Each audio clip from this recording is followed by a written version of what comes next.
Bom dia, meu nome é Lucas Rames. Bom dia, meu nome é Vitória. Bom dia, meu nome é Eduarda. Bom dia, meu nome é Thaline. Bom dia, meu nome é Renato. Bom, o dia que a gente fez o podcast foi dia 29/3/2021.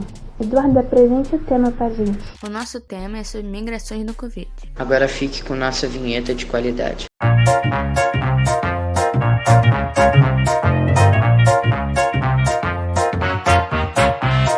Estamos falando de imigração ou imigração? Os dois. Vitória, por favor, começa sua fala aí. Por motivos diversos, imigrantes em geral estão entre as populações mais vulneráveis ao coronavírus, inspirado na pandemia de coronavírus. Vivemos um momento caótico em virtude da pandemia do novo coronavírus, SARS-CoV-2, causador da Covid-19.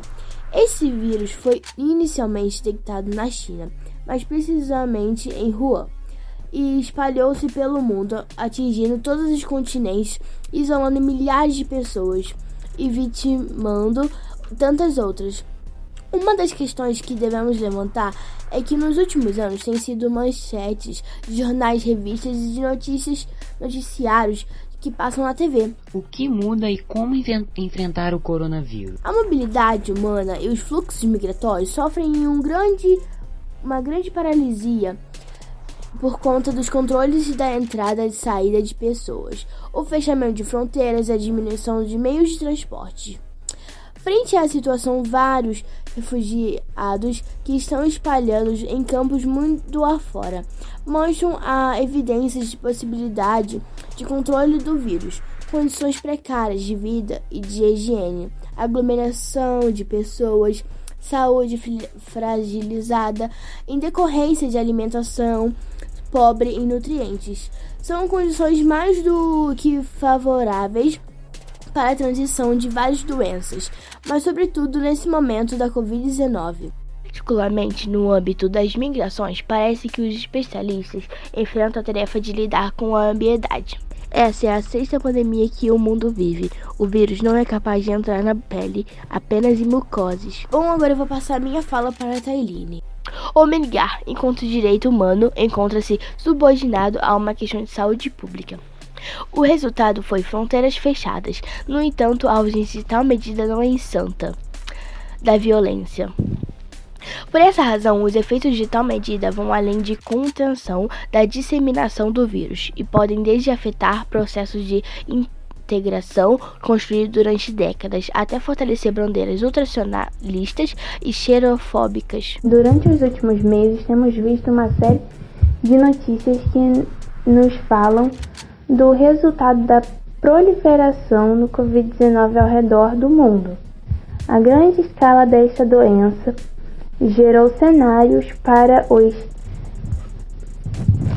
quais nenhum país estava preparado, assim preocupando todos, os sistemas de saúde em nível global e local, como também o sistema econômico, social e político.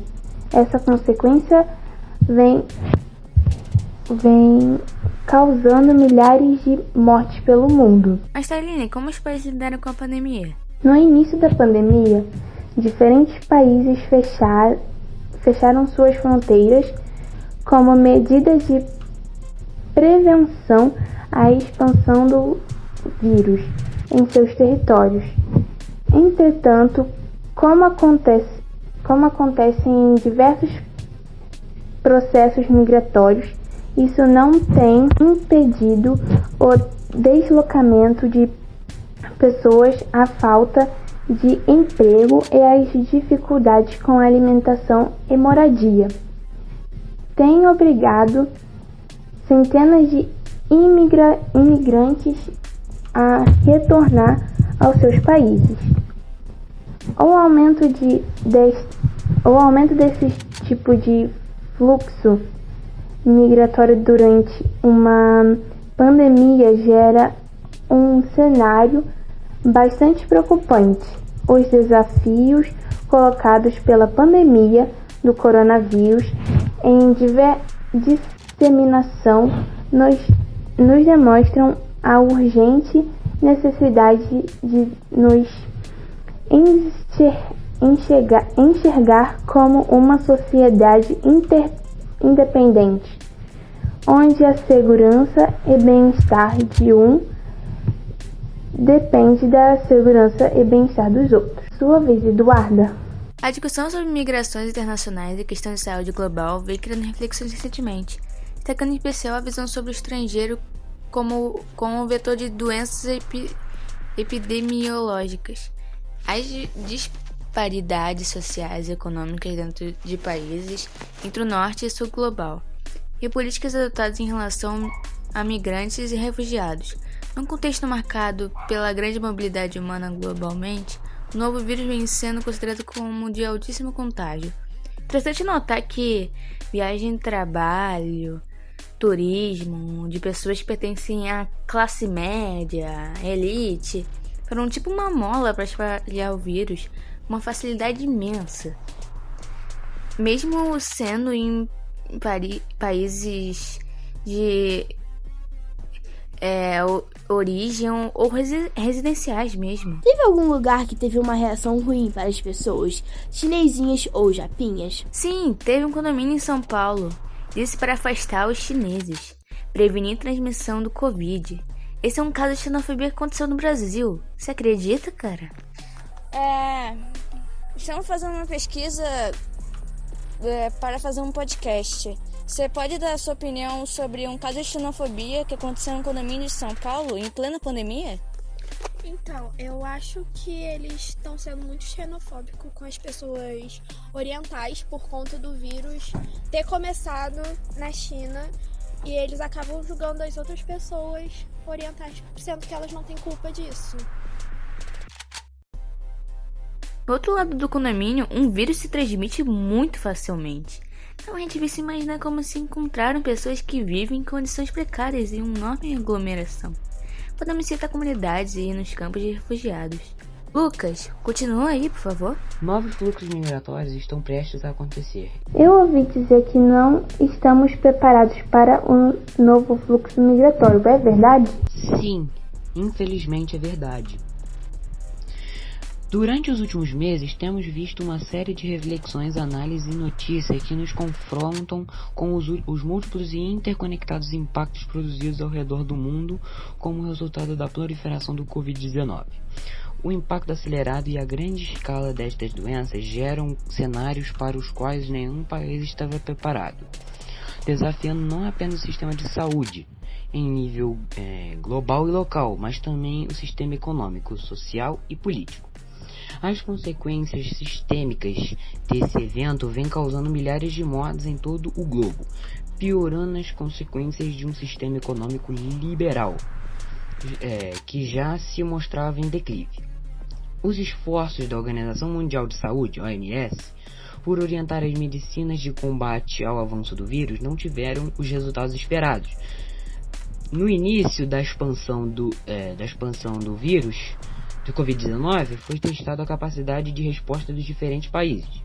As regiões da Ásia e Europa, onde a curva de ascensão do vírus vem diminuindo, mesmo possuindo economias estáveis e sistemas pessoais e sociais mais fortes, viram seus hospitais lotados e sem capacidade de resposta ao rápido avanço do vírus. O município possui elementos jurídicos para barrar a entrada de pessoas que possam ser agentes propagadores da Covid-19. O assessor jurídico da Prece, Miguel Brasil, destaca que a implantação dessas barreiras está amparada legalmente na Lei Federal número 13.979.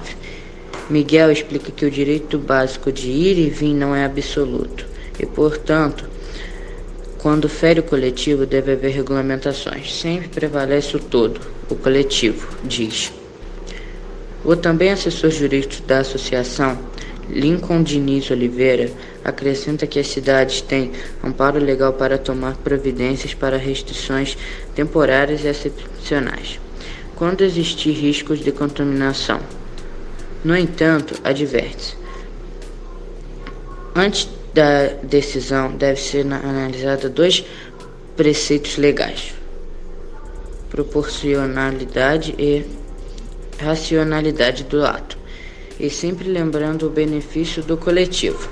Lincoln pontua: também que, quando necessário, o município pode determinar compulsoriamente medidas profiláticas, como exames médicos, adoção de quarentena, estudos ou investigações epidemiológicas e restrições temporárias. Tudo isso está previsto no artigo 3. O vírus é transmitido por meio de aspiração ar ou pelo contato na mucosa. Por isso é importante lavar a mão para que ele não seja levado da pele para as vias aéreas, boca e ou olhos principalmente. O vírus não se reproduz sozinho, ele precisa de uma célula hospedeira para fazer isso e continuar a infecção. A perda de olfato pode ser um outro e único sintoma. O vírus não é capaz de entrar na pele, apenas em mucosas, boca, nariz, olhos e etc. O vírus está presente na saliva e as gotículas podem ser capazes de transmitir a doença em outras pessoas por tosse ou conversa. Não existe bocejo capaz de matar o vírus. A parte posterior da faringe concentra também uma alta carga viral. Essa é a 6ª pandemia que o mundo vive.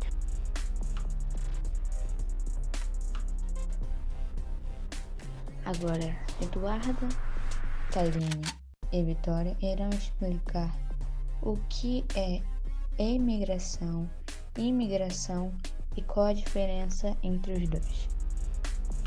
A emigração acontece quando uma pessoa deixa seu país de origem voluntariamente para morar em outro. Os motivos dessa decisão podem ser causas políticas, econômicas ou religiosas. Sendo assim, essas pessoas são chamadas de emigrantes. Além disso, esse movimento tem uma lei fundamental do princípio 2, artigo 13, da Declaração Universal dos Direitos do Homem. Segundo a lei, todos têm direito de abandonar o seu país de origem, como também podem voltar. Por outro lado, quando há uma quantidade grande de imigração num país específico, esse país tem que lidar com a perda de mão de obra ou crescimento de oferta de trabalho em regiões populosas. Imigração é quando acontece o ato de entrar ou permanecer em um país diferente de origem, seja com o objetivo de turismo, trabalho ou estudo. A palavra imigração é utilizada no ponto de vista de país de destino do imigrante, ou seja, o que está recebendo. Com o mesmo conceito, a imigração nos aeroportos também se referem às pessoas que vêm de países diferentes. E na imigração, que os visitantes respondem algumas perguntas sobre a sua estadia no lugar planejado e recebem ou não a permissão para entrar no país. Assim, quando recebem a permissão, devem seguir as leis da imigração do país escolhido. O significado das duas palavras depende do conhecimento dos prefixos, um do que vem de origem latina e outro de origem grega. No latim, o prefixo in significa movimento para dentro, negação ou privação. E no grego, o prefixo que também pode ser eis, antes de uma vogal, significa movimento para fora. A palavra migrante significa que um adjetivo que qualifica aquele que muda uma região para outra ou de um país para outro. Quando adicionamos outros prefixos, os significados das palavras ficam: imigrante mais imigrante, aquele que migra vai embora em um país para viver em outro. Imigrante mais imigrante, aquele que imigra, que entra num país para viver nele. Infelizmente, esse é o fim do nosso podcast. Tchau.